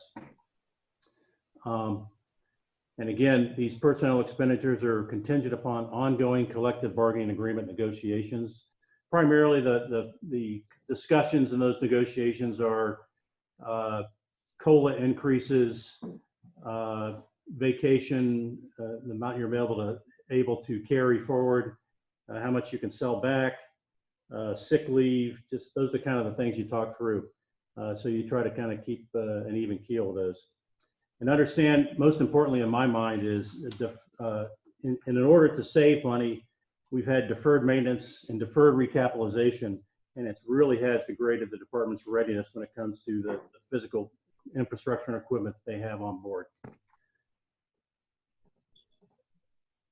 So to talk about materials and services, the bottom of your budget, as Bill has already gone through, the fire department for the first time in a long time was charged administrative overhead per the allocation plan that we developed. There is a critical need to replace protective clothing. In particular, that would be the turnouts. They're all kind of going past their expiration dates. So, and it's an investment you'll see on the budget. Infrastructure costs are increased. We've got to replace an AC unit. It gets pretty miserable in the building in the summertime if we don't get that unit up and operating this year. So you'll see a spike there. This budget does not fund a contract fire chief, nor does it pay for one on the personnel side. As Councilor Hollett mentioned, the ambulance fleet is doing a lot of work, and in particular, they accrue approximately across all the vehicles 50,000 miles each year. And you can see that in a future slide about where we sit with the ambulances. And because of this deferred maintenance, deferred recapitalization, there really is no, on materials and services, there really is not a lot of places to take savings. So, in my mind, we need to take care of what we own. We need to take care of the building, the infrastructure, and the vehicles that we do have. Move on to the next slide. This just gives you some idea, and it's kind of an eye chart, but this is where our vehicles sit that are currently on property, and their mileage, their age. The ones in red, as you can see in the footnote, is the it should be retired according to the regulations. So why are we still using them if they should be retired, or is there a grandfather in there to keep them? It's a recommendation, and it's not required. I mean, and we don't have the funding to replace them. So I don't know if anyone heard that, but it's a recommendation that you replace these vehicles at this time point. We don't have the funding to do it, and so we're ignoring that regulation and continue to operate with them this way. So, which is why we have not replaced it. Speaking of that, what does our insurance say about that? Our CSI? They continue to insure. Our insurance company continues to insure the vehicles. If anything, it's probably less because they're older vehicles and the replacement value. Okay. Doesn't feel like it's less because if you look at the insurance rates, but yeah, but no, I was just wondering, because if they actually see the same recommendations saying, well, you guys shouldn't be having this anyway, why should we insure it? Right. Okay. So that's kind of the stage setter, and what we'll do is if Eric, I don't know, let me see if I can get him on camera, and we'll step through line by line and answer any questions. Well, actually, we're not going to step through. We're going to answer questions about line by line if you have them, rather than do it differently. So let me get rid of this. I have a couple questions when you're ready.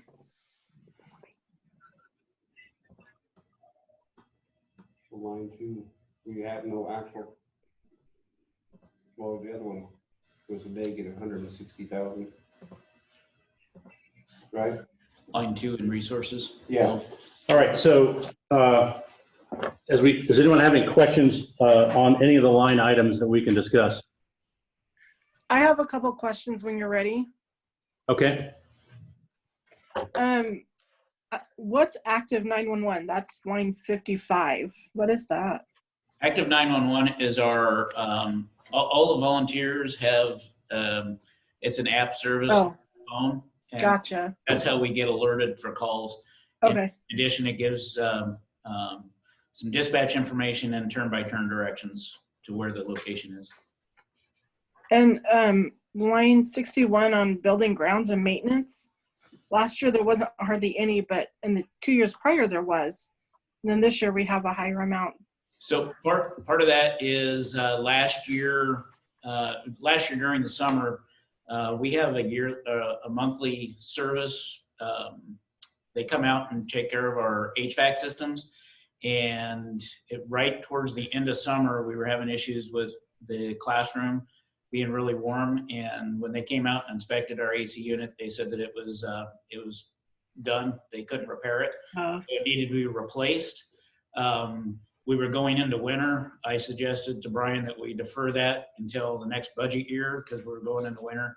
And so this part of this reflects a fourth. I think the quote was $4,500 to replace that AC unit. Okay. Yeah, Brian mentioned that and I just didn't catch it, but that's where it was. I think that was the biggest question I had, because I don't know, I just, for me, I'm just wondering, like, the police department has a decrease of $8,000, but the fire department has an increase, or fire EMS has an increase of $92,000. So I'm just kind of wondering in what why sec- that's. I'm sorry, in what area? Personnel? Just in total. So like our police department, they have a decrease that's just a little over $8,000 in their budget, and then the fire EMS, they have an increase of $92,135. So Bill, do you have any comment before I? I'm afraid I'm not following what they're talking about. She mentioned the differences in overall cost of the police department and the fire department, right, and why the fire department increases are so much more significant than the police.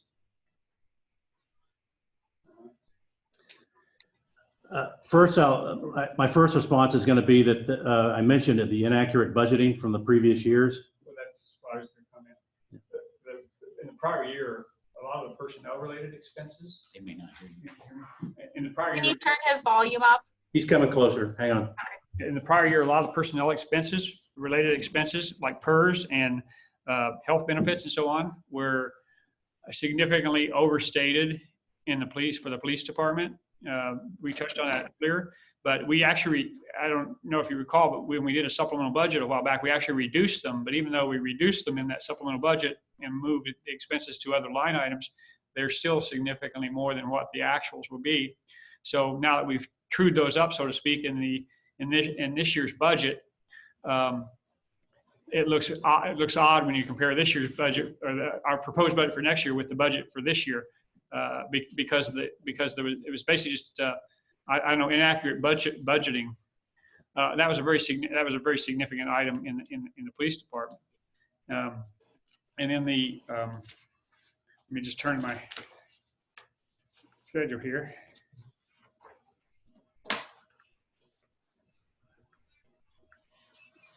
So if you look at the schedule for police, the personnel services, you can see that it actually declined. The budget last year for personnel services in the police department was $924,000. We figure actually, if you look over in the very right-hand column of that page, the detailed requirements for the police, you see their actual is going to be $781,000. Our estimated actual for the year is going to be $781,000, and our budget is $857,000. But to get to the point, I think what's really driving that increase in the fire is, for the first time in a very long time, we've charged them admin overhead to the tune of $78,000. Okay, that makes sense. Right. We also charged the police department $70,000 in overhead. Yeah. It didn't go up. That's right. Can you explain to me the admin overhead charge to the fire department, the breakdown of that? What does that cover? What services does that cover that was handled by the general fund? It covers all the administrative type functions. In other words, any work, the payroll that Bill does for all the firemen, it would cover payroll, the accounting for the payroll, the accounting for the department. Leah pays the bills for all the funds and departments. The fact that I'm the acting fire chief, accounts part of it. Yeah, so it's basically personnel related expenses. The majority of it is a personnel related allocation of personnel expenses for time that people in the administrative departments spend on the fire department matters, and all the departments and funds for that matter. But that's the primary driver for it. Audits of the funds and in the departments, payroll, accounts payable, accounts receivable, general administrative matter, contracts, union negotiations, et cetera, basically a whole litany of things that the administration department carries out for each of the departments or each of the funds. That's how we're how we're basing the allocation. Does that make sense? Yeah, I suppose so. Sorry. I mean, it sounds like to me that the admin overhead basically goes to help cover the salaries in the general fund for admin, right? Yeah, absolutely. Yes. Sure it does. That's Okay. a correct statement. It goes to cover salaries, goes to cover all personnel benefits, it goes to cover supplies. It basically goes to cover anything that benefits in one way or another fund or department, whether it be materials and supplies or personnel. But that's spread across every department at an allocation that we talked about, fairly allocated depending on the level of effort that's required by the admin department. I would comment, one thing I didn't comment on when I was going through the allocation schedule earlier in my presentation was that we're allocating about 45% of our overhead admin expenses to the funds, to the other funds. That's actually a pretty low percentage. Where I was before, we allocated more than 80% of our administrative overhead out to other departments and to other areas. And they were not very happy about that either, but just to give you some perspective, we're allocating about 45%, 46%, I think the calculation was, of our total admin overhead out to the other funds, and that's not isn't a real high percentage. Can I interject something? Sure. For Melissa, just so you know, I think it was April 4th, now that I'm looking in my email, Bill did send out an excellent spreadsheet that details out all the administrative overhead that's divided up across all the departments. It's really informational if you want to take a look at that. Thank you. Yeah, I would just mention that with regard to personnel-related expenses, a lot of those are based on the full-time equivalents that each department has. I might have touched on this before, but for example, for payroll, one of the factors we took in was how many full-time equivalents does each department have. So if a department has 7 or 8 full-time personnel, they're going to get a higher allocation than someone that has 4 or 5 personnel. But that's one of the bases that we used. Bill, can I ask you a question? Yes. Go ahead. I'm looking at page 13A for EMS or ESF. When I add up lines 5 through line 19, the total is not 1,085,800. And I'm assuming that that's because there's no number on line 2. Hang on, let me find the right page. Oh, sure. What page are you looking at? Page 1 of the 13A. Okay. So line 5 through line 19, when you add them up, does not equal 1,085,800. I think it actually equals 1,016,800, which is about $69,000 short. The beginning balance, isn't it? And there's no beginning fund balance on line 2. Okay. I have my calculator here.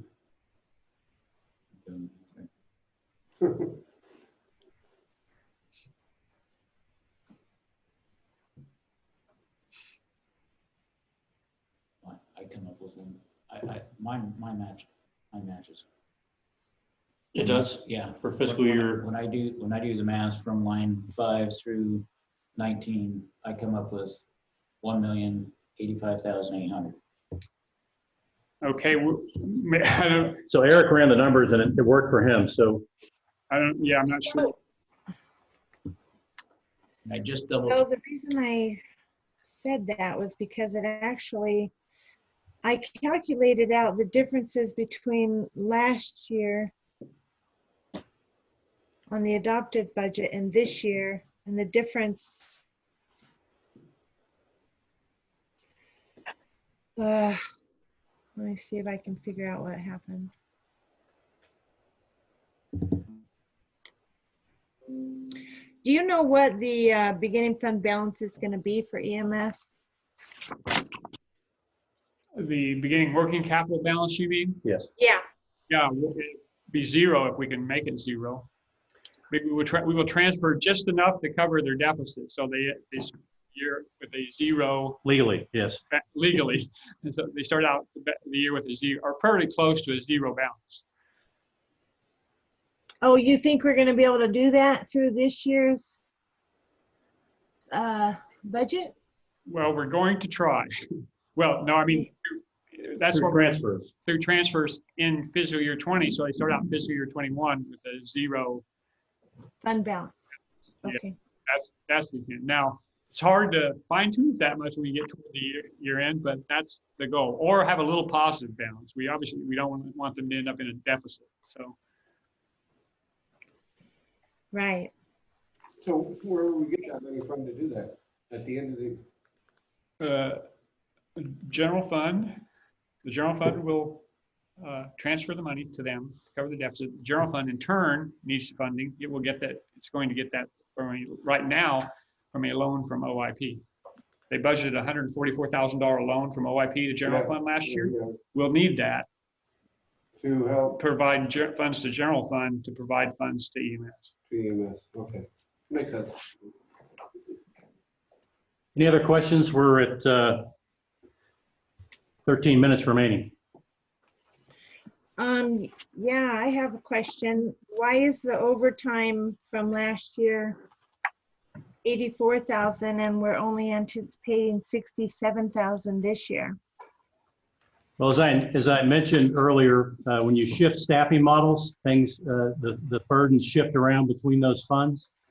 So as we try to look at different staffing models, our efforts to decrease the amount of overtime with the full-time folks and fill those in with volunteers and part-timers.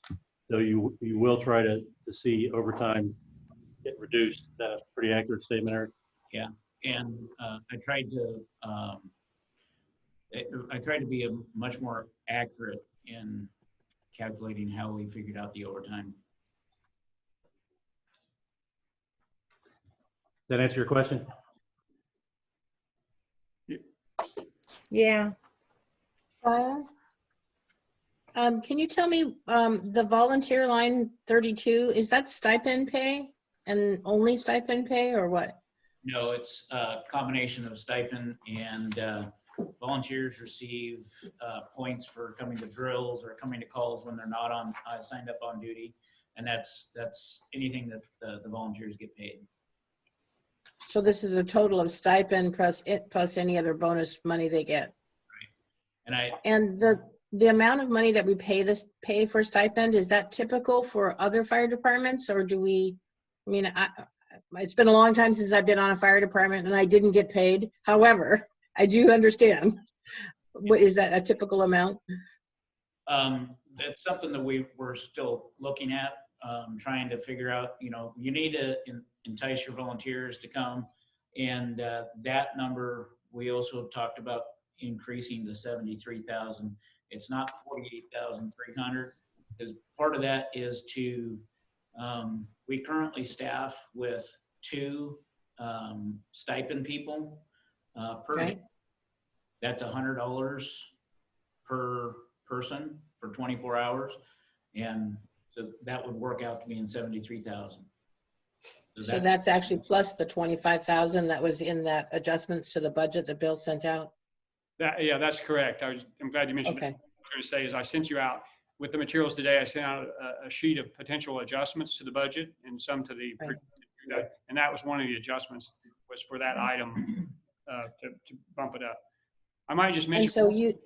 And so using stipend and using, actually not stipend, using volunteers, to help fill out our shifts.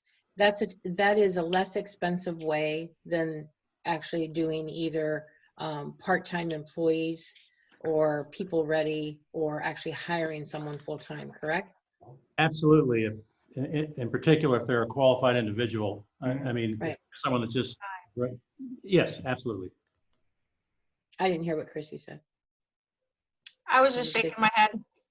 Oh, because you popped up all circled like you said something. So, okay. So how many volunteers do we currently have? I believe we have 17 currently. Okay. I don't have my numbers right now. And how many part-timers do we have? We currently have 7 part-timers. However, not all of those part-timers are pulling shifts all the time. One of them hasn't been in to do a shift in several months. But we currently have 7 on the email roster that bid for shifts. And understand, we only pay them when they come to work. It's a pooled resource that we can access.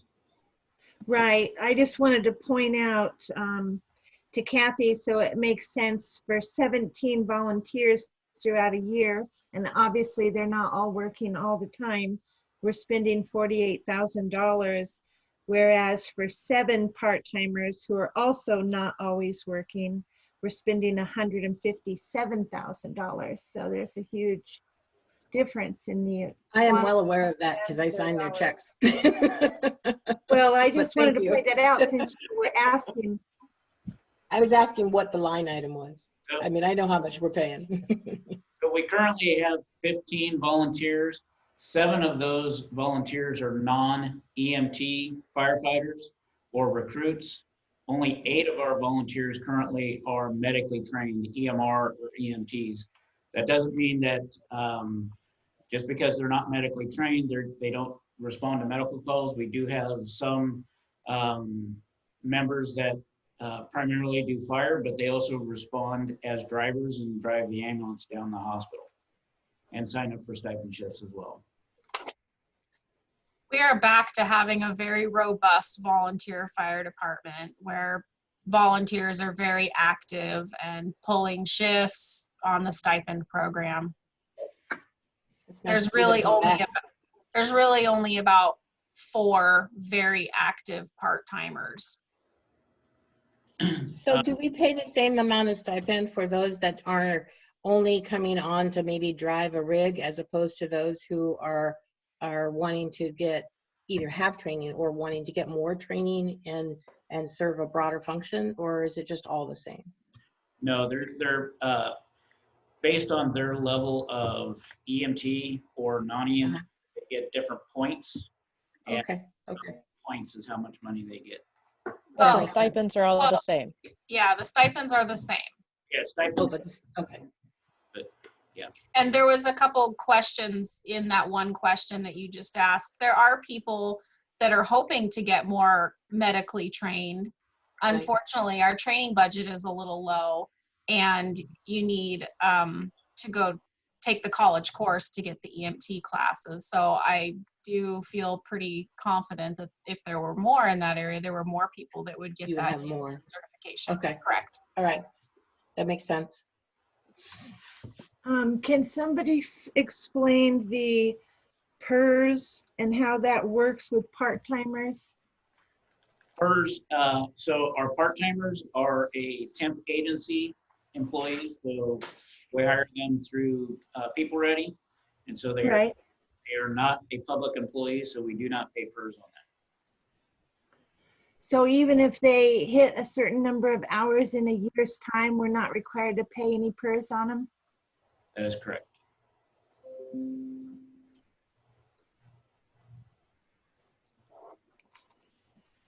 And then I've been curious about our training officer position. I know that's your position, Eric, but does that mean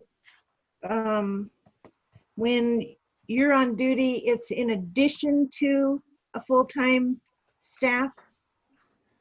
No, let me answer that. It's a job description. Previously, it was a position that is, or currently is a position that is a 40-hour-a-week job, and he works those hours during the work days, during the week. To save money, to be more efficient, I'm moving him to shift work. He'll still retain the same responsibilities, but he'll do them in and around his shift work. as all the other firefighters have additional duties that they do in and around their shift work.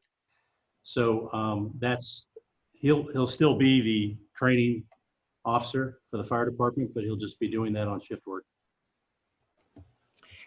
So in other words, it'll be just like one paramedic or EMT / paramedic, or I don't know what, paramedic / firefighter So on duty. No, she asked if there would be the doubling of position, and the answer is actually yes, there would be 2 paramedics on a shift. right. So what Right. Brian is doing is I'm already a funded position. So by me going on shift work, I'll be doing 10 shifts a month, which is 240 hours. So that 240 hours that I will be working with one of the other career people is 240 hours that we will not be paying people ready for a temporary or part-time person. But isn't it a lot less to pay a part-timer? Why wouldn't we just have a one at a time? I think, I'm going to just interject here. I think we're getting into administrative areas. This is not a topic of the budget. This is something that our city administrator determines how he's going to allocate people. And I recognize that there is a little bit of tension there. So I don't think that we need to pursue, that discussion. You could have a private discussion with the city administrator if you're not happy with the way he's allocated people. I think part of the question is the training officer position was put into the budget as a trial, and it's something that's a luxury position to departments, and Oakridge isn't in the position to have luxury positions in our budget. So, which I think is exactly why Brian answered it the way he did, and now that he is going to be serving at the same time. And doing a what is it called, a shift work. Yes, that's why he adjusted it. It's a double coverage is what Dawn was asking. So which is exactly what we're doing now. So there's really no change. We're saving a significant amount of money in part-time help, and we're already and full-time is a fixed cost. So yes, we are saving money with it. There is a difference, and the fact that we have to cover a second out call mandates that you have to have that kind of coverage on a daily basis. This is a money saving thing. This isn't an expense that isn't necessary. You're actually saving money. I would disagree. I'm sure that you would, but when I look at the numbers, isn't loaded with health benefits and PERS. I really am going to object to this conversation because I think there's more here going on than this. It's a budgetary discussion. That's what we're discussing is the budget. I have the right to talk about budget issues. Absolutely you do, but I believe the city administrator said this is a cost savings and it saves money.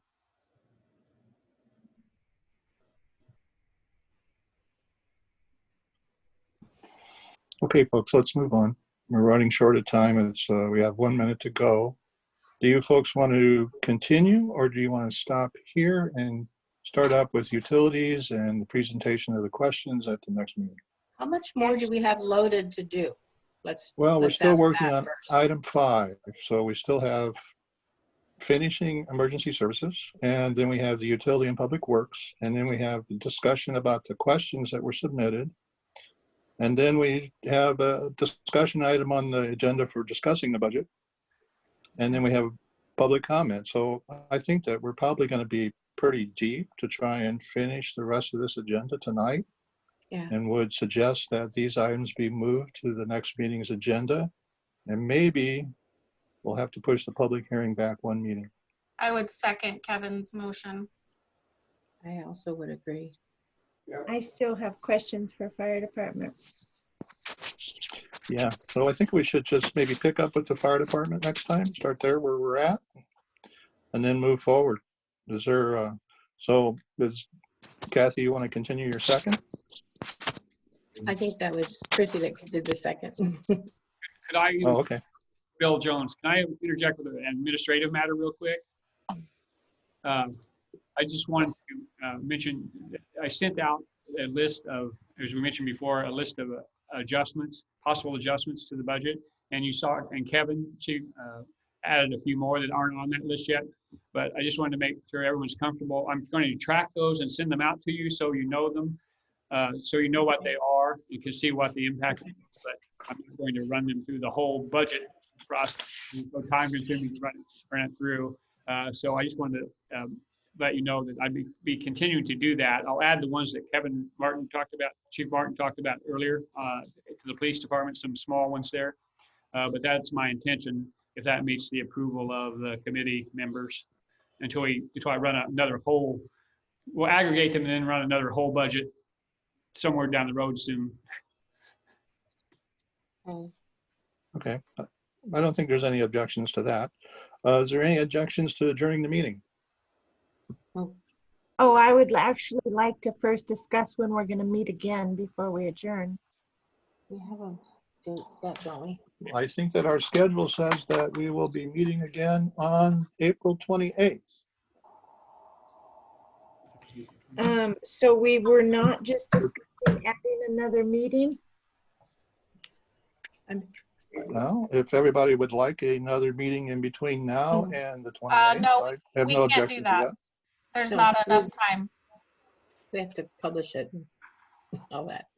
That's right. We have to We publish. could add one after the 28th.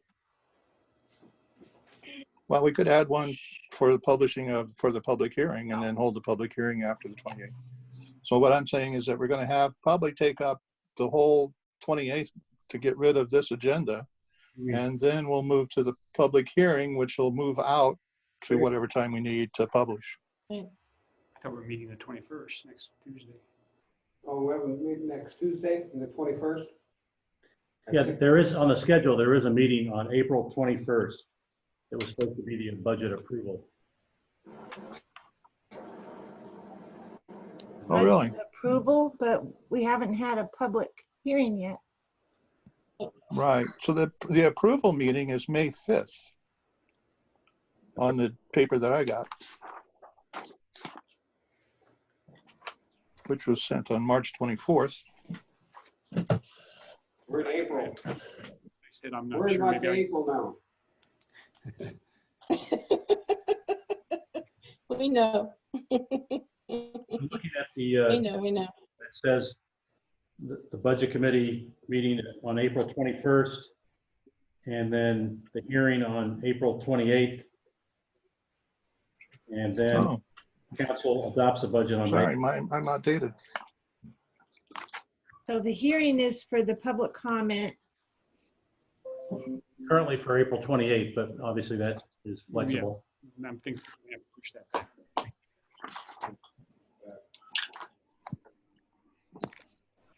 So we have another meeting in 7 days, correct? 21st. Yes. That's what's scheduled, that's what we're going to do. Yeah, is that what we're gonna do? Or do you need more time? Do we need? Well, we're probably going to need the 21st to finish this agenda. Yes. Yes, we will. And because I'm thinking that our discussion is probably going to be lengthy. And if anyone has any questions, that they just pop those to Bill in an email. Yes. So we can get kind of a heads up and a head start on that. So without any further objections or any business, I move to adjourn. I'll second that. Ken? Vote. Huh? Yes. Can we Yeah, all say vote. yes? Aye. Aye. Aye. Aye. Aye.